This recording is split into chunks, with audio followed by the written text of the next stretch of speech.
Okay, I cannot tell you how many times I have ordered chain online and the links are way too small. My jump ring doesn't fit through it.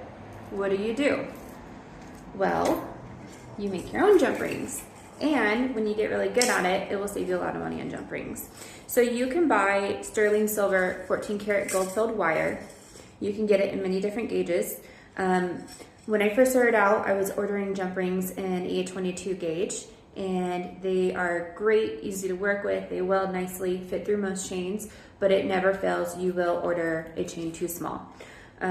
So it is important to have a little bit of wire on hand, and I will show you how to make your own jump rings. So this is 26 gauge, half hard.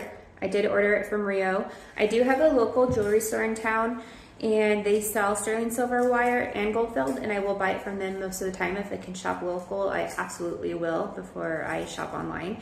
But it's not something that they keep stock regularly, so I do buy them out of wire all the time.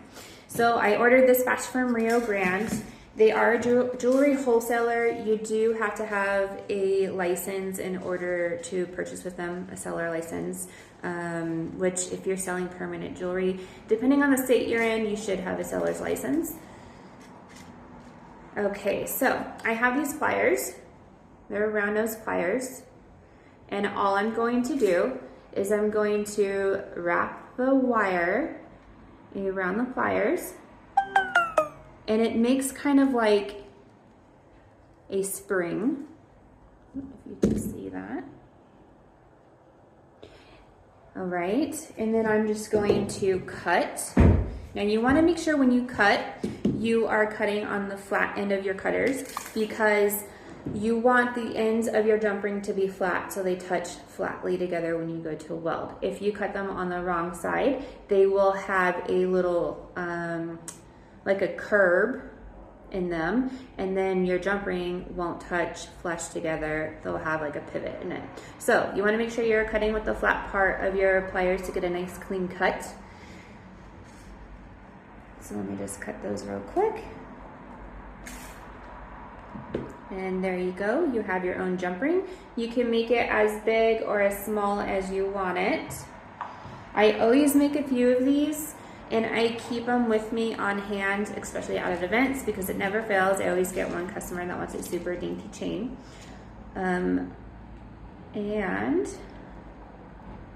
it fits perfectly right through it.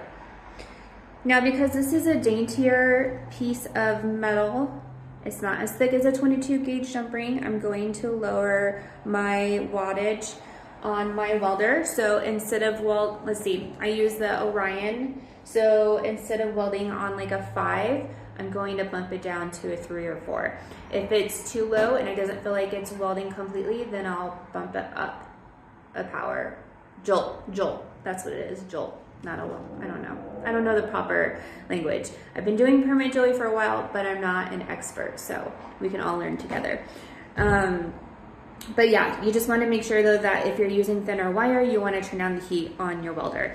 When you weld your jump ring closed, if it flattens out, that's okay. It just means that you use too much power, okay? So you can make your own jump rings very easily. It is a lot more cost effective than ordering a bag of jump rings.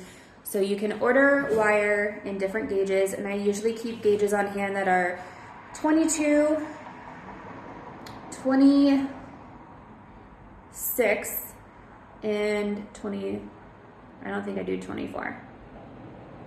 So 22, 28, and 26. 22, 28, and 26.